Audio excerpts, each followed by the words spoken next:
जय हिंद दोस्तों, आपका अपने गुरुकुल में स्वागत है। आज हमारा देखिए ALP CPT 2 का बेसिक साइंस एंड इंजीनियरिंग का 21 जनवरी 2019 का previous year question paper shift number 3 है। ठीक है, इसके पिछले वीडियो में हमने आपको फर्स्ट और सेकेंड शिफ्ट का जितने फिजिक्स के क्वेश्चन थे उसको कराया था। आज हमारा शिफ्ट नंबर 3 है, यानी कि इसमें हम लोग फिजिक्स और इंजीनियरिंग ड्राइंग के क्वेश्चन को देखेंगे। तो देखिए बिना देरी के हम लोग शुरू करते हैं। तो इसमें हमारा देखिए जो पहला सवाल है, बायोगैस बहुत अच्छा ईंधन होता है क्योंकि इसमें खालिस्तान कितने प्रतिशत मीथेन होता है? 75, 80, 50 या 85। तो इसका करेक्ट आंसर होगा 75% मीथेन गैस पाया जाता है, इसलिए बायोगैस बहुत अच्छा ईंधन होता है। ठीक है, तो इसमें हम आगे याद रखेंगे कि प्राकृतिक गैस का मुख्य घटक जो होता है वह मीथेन गैस होता है। ठीक है, प्राकृतिक गैस का जो मुख्य घटक होता है वह मीथेन गैस होता है। और LPG गैस का मुख्य घटक कौन होता है? प्रोपेन और ब्यूटेन गैस होता है। ये आप कॉम्बिनेशन याद रखेंगे कि प्राकृतिक गैस का जो मुख्य घटक होता है मीथेन गैस होता है। LPG गैस का मुख्य घटक जो होता है वह प्रोपेन और ब्यूटेन होता है। तो अगला देखिए इसमें क्वेश्चन हमारा, नीचे दिए गए कुचालक इंसुलेटर में से उस कुचालक की पहचान करें जिसकी प्रतिरोधकता उच्च हो। ठीक है, जिसकी प्रतिरोधकता उच्च है। हीरे का, शुष्क कागज, कठोर रबड़ या कांच का? तो इसका आंसर देखिए कौन सा हो जाएगा? जिसकी प्रतिरोधकता बोला कि अधिक होना चाहिए, तो कठोर रबड़ का प्रतिरोधकता सबसे अधिक होता है। इसीलिए हम लोग जहाँ भी कुचालक या इंसुलेटर का उपयोग करना होता है सबसे ज़्यादा रबड़ का ही प्रयोग करते हैं। देखिए प्राय सभी अधातु जो होता है विद्युत का कुचालक होता है, लेकिन एक है कि कार्बन के अपरूप ग्रेफाइट जो होता है वह विद्युत का क्या होता है? कुचालक होता है। ठीक है, सभी अधातु जो होते हैं वह विद्युत के कुचालक होते हैं, लेकिन कार्बन का एक अपरूप है जो ग्रेफाइट होता है वह विद्युत का क्या होता है? सुचालक होता है, यानी कि ग्रेफाइट में इलेक्ट्रॉन का प्रवाह हो जाएगा। ठीक है, तो ये था हमारा दूसरा सवाल। अब देखिए इसमें आगे जो हमारा है तीसरा सवाल है। इसमें बोला है कि प्रकार क्या होता है? जो कंपास होता है आपका, उसका उपयोग क्या बनाने के लिए करते हैं? कंपास की सहायता से त्रिभुज बनाया जा सकता है, या आयत, सरल रेखा या वृत्त? तो ये आप लोग को पता होगा कि प्रकार या कंपास की सहायता से हम लोग क्या करते हैं? वृत्त बनाते हैं। गोला बनाने के लिए हम लोग कंपास का उपयोग करते हैं। तो correct answer option number C हो जाएगा, वृत्त। देखिए अगला सवाल है चौथा, समान शर्तों पर कोई काली सतह सफेद सतह की तुलना में खालिस्तान अवशोषित करती है। पहला ऑप्शन क्या हो जाएगा इसमें? कम ऊष्मा, नगण्य ऊष्मा, समान ऊष्मा या अधिक ऊष्मा? तो देखिए करेक्ट आंसर आपका सी हो जाएगा, अधिक ऊष्मा। काली सतह सफेद सतह की तुलना में अधिक ऊष्मा अवशोषित करती है, इसीलिए जब खाना बनाते हैं तो उसको जो बर्तन होता है उस पर काले रंग का पेंट पोत देते हैं, करखा जो होता है उसे लगाते हैं ताकि वह अधिक ऊष्मा अवशोषित कर सके। ठीक है, इसीलिए देखिए गर्मियों के मौसम में अगर आप काले रंग के कोई कपड़ा पहनेंगे तो आपको क्या होता है? अधिक गर्मी लगती है। इसलिए हम लोग सफ़ेद रंग का कपड़ा पहनते हैं कि वह गर्मी मतलब जो धूप होता है उसे रिफ्लेक्ट कर देती है, परावर्तित कर देती है। ठीक है, तो कम ऊष्मा लगती है, उसमें कम गर्मी लगती है। तो देखिए यहाँ पे है कि अच्छे अवशोषक अच्छे उत्सर्जक भी होते हैं। लाल रंग का तरंग दर सबसे अधिक और बैंगनी रंग का तरंग दर सबसे कम होता है। तो ये आप लोग इसमें 2-3 पॉइंट याद रखेंगे, बाकी जो सवाल का आंसर हो जाएगा आपका अधिक ऊष्मा। ठीक है,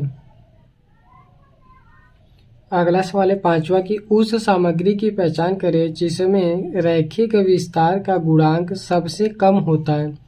तांबा का, पीतल का, सीसा का या आयरन का? तो इसमें जो करेक्ट आंसर हो जाएगा किसका? सीसा का। ठीक है, शीशे का रैखिक विस्तार गुणांक सबसे कम होता है। इसमें देखिए कुछ पॉइंट है आपका कि किसी वस्तु को गर्म करने पर उसकी लंबाई, क्षेत्रफल और आयतन में जो वृद्धि होता है उसे प्रसार कहते हैं। ठीक है, अब इसमें देखिए सबसे पहला है कि लंबाई में वृद्धि की माप रेखीय प्रसार गुणांक यानी कि अल्फा कहा जाता है। क्षेत्रफल में वृद्धि की माप क्षेत्रीय प्रसार गुणांक या बीटा कहा जाता है। और आयतन में वृद्धि की माप आयतन प्रसार गुणांक या गामा कहा जाता है। और हम लोग याद रखेंगे कि अल्फा बीटा और गामा का जो अनुपात होता है वह 1, 2 और 3 का अनुपात में होता है। ये आपका मेन है कि अल्फा बीटा गामा का अनुपात कितना होता है, तो 1, 2 और 3 का होता है। ठीक है, तो अब अगला सवाल देखिए, हमारा 6 नंबर सवाल है। 6 नंबर सवाल आपका इंजीनियरिंग ड्राइंग से है। तो इसमें देखिए कि किस प्रकार की पेंसिल के लीड में सबसे कठोर ग्रेफाइट होता है, HB, 9H, 2H या 3H। तो देखिए जो H होता है वह हार्ड होता है, H से मतलब हार्ड या कठोर, यानी कि जिसका लीड का मतलब कि जो इसके आगे वाला होता है, पेंसिल का जो आगे का होता है जिससे लिखा जाता है उसे लीड बोलते हैं। अगर ये कठोर होगा तो पेंसिल हल्का चलेगा। ठीक है, अगर कठोर होगा तो हल्का चलेगा, और यह मृदु या कोमल होगा, मुलायम होगा तो क्या होगा, गाढ़ा चलेगा। तो हल्का जब कहीं पे यूज करना होगा तो हम लोग कठोर पेंसिल का उपयोग करते हैं कि हार्ड वाला। और अगर मोटा लिखना होता है तो हम लोग इसको क्या करते हैं, जो कोमल जो होता है यानी कि जो मुलायम होता है लीड, उसका उपयोग करते हैं मोटाई गाढ़े के लिए। ठीक है, तो इसमें हम आपको बोला कि पेंसिल की लीड में सबसे कठोर का मतलब एच वाला सबसे अधिक 9H का होता है, सबसे कम एच का होता है, उससे अधिक 2H का, उससे अधिक 3H का। इसे करते करते सबसे ज़्यादा अधिक कठोर जो होता है वो 9H का होता है। 9H से सबसे हल्की रेखाएं खींची जा सकती है। ठीक है, तो 9H इसका करेक्ट आंसर होगा। बाकी इसमें देखिए कि H ग्रेड की पेंसिल का प्रयोग हल्की व महीन लाइन के लिए किया जाता है। क्योंकि यह बहुत ही कठोर होता है, बहुत हल्का चलता है, इसलिए H ग्रेड की पेंसिल का उपयोग हल्की व महीन लाइन के लिए किया जाता है। यहाँ देखिए H का मतलब होता है grade, H grade, B grade और HB ग्रेड, 3 प्रकार की पेंसिल होती है। H ग्रेड मतलब जो हार्ड होता है यानी कि हल्के व महीन रेखा के लिए, B होता है ग्रेड, B ग्रेड का मतलब मोटा, अधिक मोटा के लिए हम लोग B ग्रेड का उपयोग करते हैं, गाढ़े के लिए। HB ग्रेड का मतलब होता है जो बीच का होता है। ठीक है, तो हम लोग इस तरह से हमारा H ग्रेड, B ग्रेड और HB ग्रेड 3 प्रकार की पेंसिल इंजीनियरिंग ड्राइंग में पढ़ते हैं। तो आई होप कि आप लोग को समझ में आया होगा। अगला सवाल देखिए 7 नंबर सवाल है। यदि हम किसी तांबे के तार की लंबाई को 2 गुना करते हैं तो इसका प्रतिरोध कितना गुना बढ़ जाएगा, 3 गुना, 1 गुना, 4 गुना या 2 गुना। तार की लंबाई को 2 गुना करेंगे तो प्रतिरोध भी 2 गुना हो जाएगा, क्योंकि R जो होता है, R प्रोपोर्शनल होता है यल के, लंबाई के अनुपातिक होता है। ठीक है, यानी कि यल 2 गुना होगा तो प्रतिरोध भी 2 गुना हो जाएगा। जैसे कि R1 बटे R2 बराबर I1, I मतलब हो जाएगा आपका लंबाई, ठीक है, बटे I2। तो R1 बटे R2 बराबर I1। अब यहाँ पे इसको लंबाई 2 गुना किए हैं तो I2 हमारा हो जाएगा 2I1 हो जाएगा, क्योंकि 2 गुना हो गया पहले का, पहला I था तो दूसरा हो जाएगा 2I1। I1 से I1 कैंसिल, तो R1 बराबर हो जाएगा, R1 बराबर R2 बटे 2, R2 निकालेंगे तो 2R1 हो जाएगा, यानी कि पहले के प्रतिरोध का 2 गुना हो जाएगा कौन, दूसरा वाला प्रतिरोध। तो ये आपका क्या हो जाएगा, 2 गुना हो जाएगा।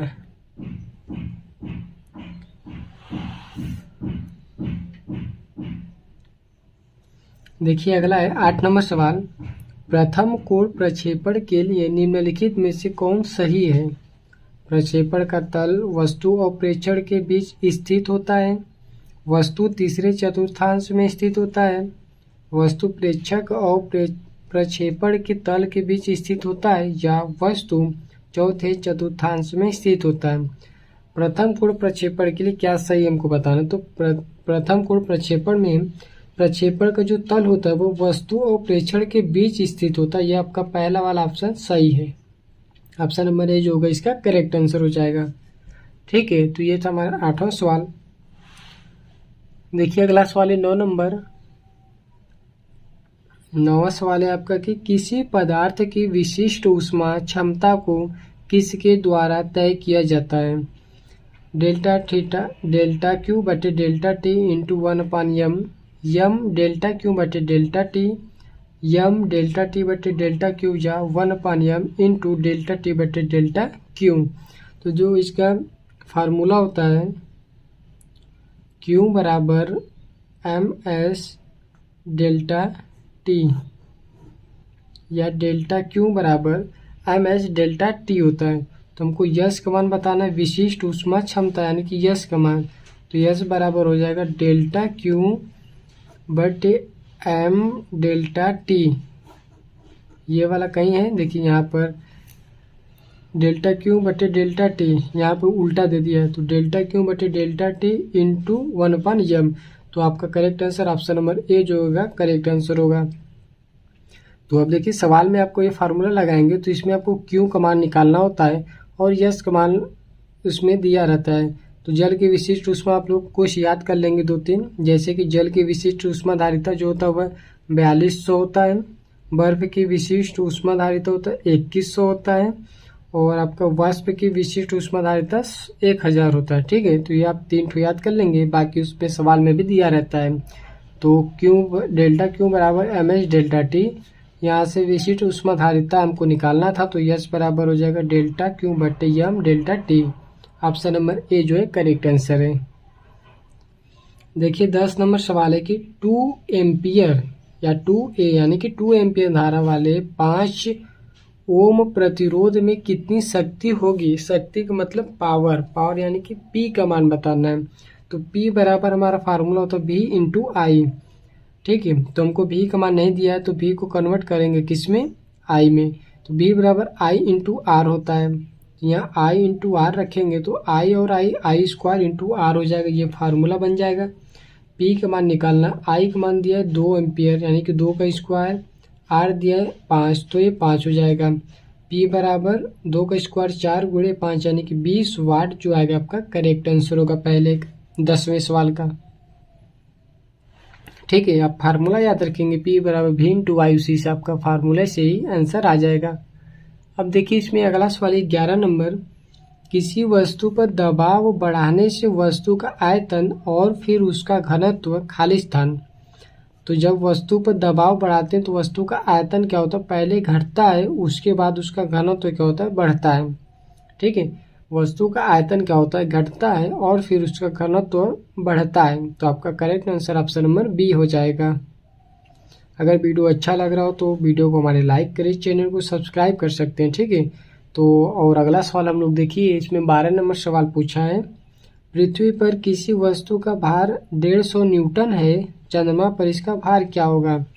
तो चांद पर भार या चंद्रमा पर भार पृथ्वी पर भार का 1/6 गुना होता है। ठीक है, ये फार्मूला है, समझिए या कॉन्सेप्ट समझिए कि पृथ्वी पर कोई वस्तु का जितना भार होगा चंद्रमा पर पृथ्वी वाले भार का 1/6 हो जाता है।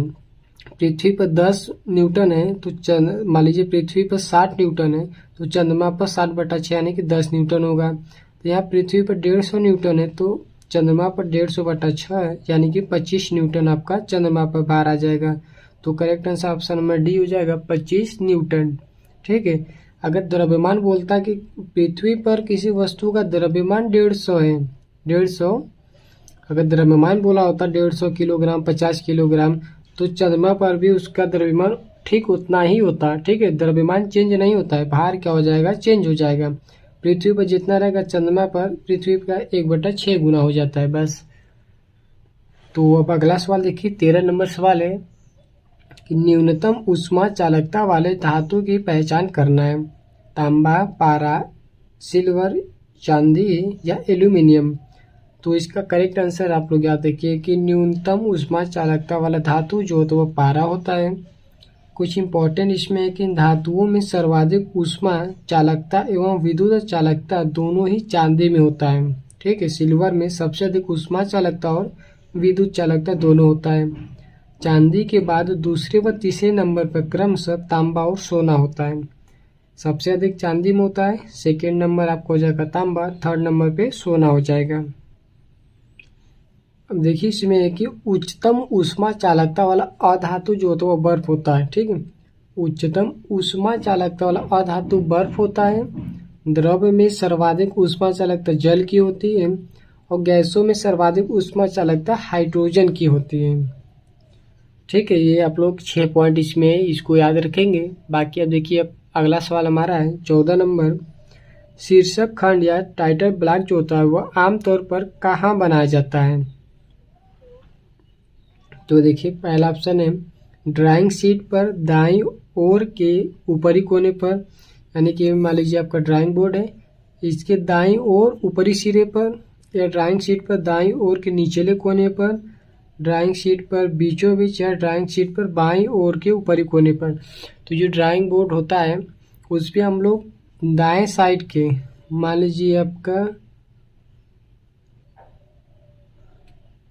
ठीक ड्राइंग बोर्ड है, तो इस पर हम लोग बनाएंगे क्या, दाएं ओर के निचले सिरे पर, यानी कि यहाँ पे हमारा टाइटल ब्लॉक होगा। टाइटल ब्लॉक में आप अपना नाम लिखेंगे, सब्जेक्ट लिखेंगे, पेपर कोड लिखेंगे, ये आपके थोड़ा बहुत डिटेल लिखना होता है इसी में, ठीक है। तो ये आपका टाइटल ब्लॉक होता है। तो आपके शीट के दाएं ओर के निचले सिरे पर, ड्राइंग शीट पर दाएं ओर के निचले कोने पर लिखा जाता है। तो ऑप्शन नंबर बी जो होगा इसका करेक्ट आंसर होगा। अब इसमें देखिए कि लिखा है भारतीय मानक ब्यूरो BIS के अनुसार इसकी माप, किसकी माप, यानी कि टाइटल ब्लॉक का जो माप होना चाहिए, ये जो हम बनाएंगे इसकी लंबाई चौड़ाई कितना होना चाहिए, 185 × 65 मिलीमीटर होना चाहिए। लंबाई 165, लंबाई 185 और चौड़ाई 65 मिलीमीटर का होना चाहिए टाइटल ब्लॉक का, ठीक है। अब इसमें देखिए अगला सवाल है हमारा 15 नंबर सवाल आपका है कि प्रत्येक 20 ओम वाले दो प्रतिरोधों को, प्रत्येक 20 ओम वाले दो प्रतिरोध, यानी कि R1 20 R2 20,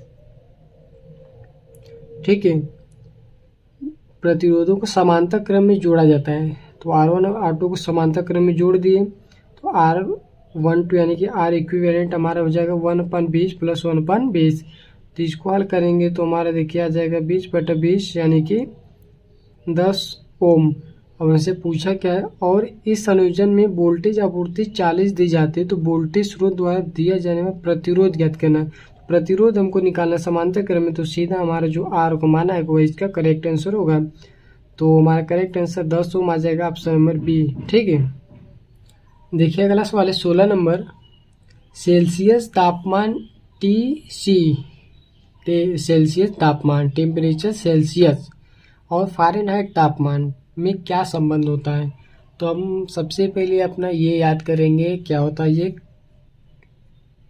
सेंटीग्रेड, फ़ारेनहाइट और केल्विन में संबंध क्या होता है, C/100 बराबर F-32/180 या बराबर K-273/100, या इसमें से 0 0 कैंसिल करेंगे और 2 को काटेंगे इसमें से, तो हमारा हो जाएगा C/5 बराबर F-32/9 बराबर K-273/5। ये आपका हो जाएगा केल्विन, फ़ारेनहाइट और सेंटीग्रेड में संबंध। तो हमको बताना कि तापमान क्या, सेल्सियस और फ़ारेनहाइट का संबंध, सेल्सियस और फ़ारेनहाइट का संबंध। तो TC/5 तापमान सेल्सियस का हो गया, TC/5 बराबर यह हो जाएगा TF-32/9। तो इसको हल करेंगे तो हो जाएगा 9 TC/5 बराबर 5 यहाँ पे, फिर यहाँ TF-32 और TF निकालना तो 9 TC/5 माइनस का प्लस 32 हो जाएगा। देखिए यहाँ पर है 9/5 T यानी कि तापमान सेंटीग्रेड का प्लस 32, ये वाला आपका ऑप्शन नंबर सी जो होगा करेक्ट आंसर हो जाएगा, ठीक है। आप इस तरह से ये जो याद रखेंगे C/5 बराबर F-32/9 बराबर K-273/5, ये आपका बहुत ही हेल्प करेगा इसमें सवाल लगाने में। आपका इसमें सेंटीग्रेड में पूछा रहेगा, फ़ारेनहाइट में मान बताना होगा, तो इन दोनों समीकरण को हल करेंगे, सेंटीग्रेड का मान रखेंगे, फ़ारेनहाइट का मान निकल जाएगा। सेंटीग्रेड का मान दिया है, केल्विन में बताना है, तो इन दोनों को लेकर हल करेंगे। फ़ारेनहाइट का मान दिया है, केल्विन में बताना है, तो इन दोनों को हल करेंगे। केल्विन का मान दिया है, सेंटीग्रेड बताना है, तो इन दोनों को हल करेंगे। इस तरह से आप संबंध लगा के उसको हल कर लेंगे। अब देखिए अगला सवाल है 17 नंबर, निम्नलिखित मात्रकों में से किस में आयाम नहीं होता है, बल में, आयतन में, आवृत्ति या सापेक्ष पारगम्यता में। तो आयाम किस में नहीं होता, तो सापेक्ष पारगम्यता में आयाम नहीं होता है। तो ऑप्शन नंबर जो डी होगा इसका करेक्ट आंसर हो जाएगा। अगला सवाल है आपका फिजिक्स का कि वोल्टेज V वाला कोई स्रोत किसी परिपथ में धारा I को बनाए रखता है, स्रोत द्वारा परिपथ को दी जाने वाली शक्ति P कितनी है, P का मान बताना है। तो P बराबर V × V इंटू आई होता है, ठीक, फार्मूला हमने बताया था। या P बराबर W/T होता है, W बराबर होता है VIT, T से T कैंसिल तो V इंटू आई बचा, P बराबर VI, तो ये आपका करेक्ट आंसर हो गया। बाकी V बराबर IR होता है तो इसको चेंज करेंगे तो P बराबर I²R या P बराबर V²/R। 1 2 3 4 5 फार्मूला आप लोग याद रखेंगे। मेन फार्मूला P बराबर V इंटू आई, फिर यहाँ से V का मान IR में चेंज करके आप इसको और इसको निकाल सकते हैं। बाकी W बराबर VIT होता है, इसको भी याद रखेंगे, ठीक है। तो इस तरह से आपका 18 नंबर सवाल कंप्लीट होता है। अब अगला सवाल देखिए, वो 19वां सवाल है।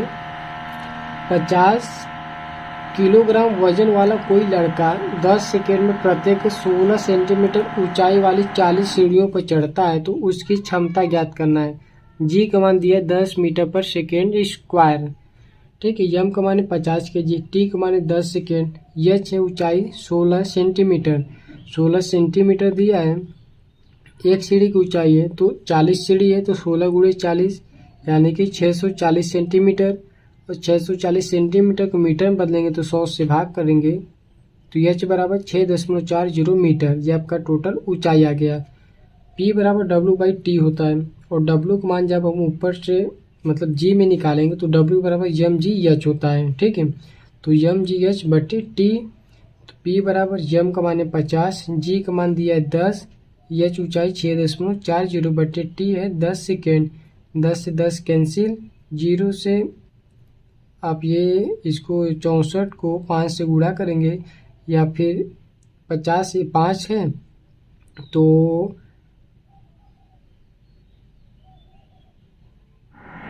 64 हो गया। तो यहाँ पे 2 जीरो है, नीचे 2 जीरो बढ़ाएंगे तो 1 जीरो से 50 का जीरो कैंसिल हो जाएगा तो बचेगा 10। इसको फिर ये भी कैंसिल होगा तो 5 को गुणा 64 में करेंगे तो आपका करेक्ट आंसर यहाँ पे आ जाएगा, ठीक है। तो 320 क्या हो जाएगा वाट आपका आंसर होगा, 320 वाट। तो इस तरह से आप लोग इसको हल करेंगे। अब इसमें अगला सवाल देखिए, 20 नंबर आपका है कंप्यूटर का क्वेश्चन, ठीक है। एक ऐसा सॉफ्टवेयर है जो कंप्यूटर की सभी प्रक्रियाओं को प्रतिबंधित करता है और प्रोग्राम और एप्लीकेशन को चलाने की अनुमति देता है। ऑपरेटिंग सिस्टम, मॉडेम, मालवेयर या स्पैम, तो इसका करेक्ट आंसर होगा ऑपरेटिंग सिस्टम, ठीक है। यही सभी एप्लीकेशन को चलाने की अनुमति देता है तो ऑपरेटिंग सिस्टम इसका करेक्ट आंसर होगा। इसमें देखिए एक इम्पॉर्टेंट चीज़ है कि विश्व का जो प्रथम डिजिटल कंप्यूटर था वह ENIAC था, ठीक है। ANIAC था, ENIAC था। अगला सवाल है कि उच्चतम उष्मा चालकता वाले अधातु की पहचान करना है तो इसका करेक्ट आंसर क्या हो जाएगा, रोधक ईंट, लकड़ी, बर्फ, पानी। तो उच्चतम उष्मा चालकता वाले अधातु तो हमारा बर्फ हो जाएगा इसका करेक्ट आंसर। देखिए अगला सवाल है 22 नंबर। एक घटक को क्या कहते हैं जिसे किसी सॉफ्टवेयर प्रोग्राम की व्यवहारिकता के लिए जोड़ा जाता है। प्लग इन, मॉडेम, सर्वर या प्रोसेसर, तो प्लग इन कहते हैं, इसका करेक्ट आंसर होगा प्लग इन। इसमें देखिए कि प्रोसेसर एक बहुत ही उपयोगी माइक्रोचिप होता है जो कि मदरबोर्ड के साथ CPU में लगा रहता है, ठीक है। प्रोसेसर कंप्यूटर को कंट्रोल और मैनेज करता है। देखिए 23 नंबर सवाल है, वर्ल्ड वाइड वेब WWW के आविष्कारक का क्या नाम है। Windsurf, Antonio Meucci, Robert E. Kahn, Tim Berners-Lee, तो आपका सी हो जाएगा करेक्ट आंसर। टिम बर्नर्स-ली ये WWW के आविष्कारक हैं। फेसबुक के पिता यानी कि फेसबुक के आविष्कारक मार्क जुकरबर्ग को कहा जाता है। इंटरनेट के आविष्कारक के रूप में डॉक्टर विंडसर्फ को जाना जाता है। विश्व कंप्यूटर साक्षरता दिवस 2 दिसंबर को मनाया जाता है और कंप्यूटर के जनक चार्ल्स बेबेज को कहा जाता है, ठीक है। ये इतना चीज़ आप लोग याद रखेंगे, कंप्यूटर से संबंधित क्वेश्चन है। अब इसमें देखिए अगला सवाल है 24 नंबर। किसी ऊर्ध्वाधर तल पर प्रदर्शित वस्तु का कौन सा दृश्य दिखता है। किसी ऊर्ध्वाधर तल पर प्रदर्शित वस्तु का कौन सा दृश्य दिखता है तो उसके सामने का दृश्य दिखता है। दाईं ओर का दृश्य, सामने का दृश्य, शीर्ष का दृश्य, बाईं ओर का दृश्य, तो सामने का दृश्य दिखेगा उसका, ठीक है। तो 24 नंबर सवाल था। अब देखिए अगला सवाल है 25 नंबर। 200 ग्राम वजन वाले किसी गेंद को 20 मीटर पर सेकंड की गति से ऊपर की ओर फेंका जाता है। इसके मार्ग में उच्चतम बिंदु पर गेंद की ऊर्जा कितनी होगी? जी का मान 10 मीटर पर सेकंड स्क्वायर। तो इसमें देखिए पहला ऑप्शन 100 जूल, 20 जूल, 40 या 200 जूल। यम का मान है 200 ग्राम, तो किलोग्राम में बदलेंगे तो यम बराबर 0.2 kg। यू प्रारंभिक वेग है 20 मीटर पर सेकेंड। बी का मान है मैक्सिमम बिंदु पर बताना, उच्चतम बिंदु पर बी का मान 0 हो जाएगा। पी का मान हमको बताना है। सबसे पहले हम लोग यहाँ से ऊंचाई निकाल लेंगे। दूसरा समीकरण है v स्क्वायर बराबर यू स्क्वायर माइनस 2gh। क्यों हम लोग ऊपर क्यों फेंक रहे हैं? तो माइनस हो रहा है, नीचे की ओर आता तो ये प्लस 2gh हो जाता। ठीक है, तो ऊपर की ओर जा रहा है तो माइनस 2gh हो गया। तो v का मान 0, तो इसको इस साइड लेकर आएंगे तो यू स्क्वायर बराबर 2gh। यू का मान है 20, तो 20 गुणे 20 बराबर 2g का मान है 10, h का मान निकालना है। 10 दूनी के 20 से 20 कैंसिल, तो h बराबर 20 मीटर हो गया। p का मान निकालना है, यानी कि गेंद की ऊर्जा, तो p बराबर पोटेंशियल एनर्जी बराबर mgh। m का मान है 0.2, g का मान है 10, h का मान है 20। हल करेंगे तो 40 जूल आपका करेक्ट आंसर आ जाएगा p का मान। ठीक है, अब देखिए अगला सवाल है 26 नंबर, और हमारा यह अंतिम सवाल है। हमारे बिजली बिल में खपत की जाने वाली ऊर्जा को खालिस्तान की इकाइयों में व्यक्त किया जाता है। तो 1 किलोवाट घंटा होता है। ठीक है, 1 किलोवाट घंटा बराबर 3.6 गुणे 10⁶ जूल या फिर 1 यूनिट होता है। तो ये था देखिए आज का हमारा अंतिम सवाल 26 नंबर। तो आई होप कि आप लोगों को वीडियो अच्छा लगा। हम लोग इसके बाद इसका अगला भी प्रैक्टिस सेट करेंगे, यानी कि आपका अगले शिफ्ट का प्रैक्टिस सेट करेंगे 1 2 3 करके, जो भी 2019 का प्रीवियस ईयर पेपर जो हुआ था एग्जाम, और आपका LPCBT जो 2024 का हुआ था, उन सभी का हम लोग इसमें प्रीवियस ईयर क्वेश्चन पेपर को सॉल्व करेंगे, और बहुत ही आराम से इस बार हम लोग अच्छे से तैयारी करेंगे। बाकी आपका टेक्निकल का भी हम लोग इसी पे सवाल को हल करेंगे, जो भी प्रीवियस ईयर क्वेश्चन पेपर है और थ्योरी दोनों को साथ में लेके हल करेंगे।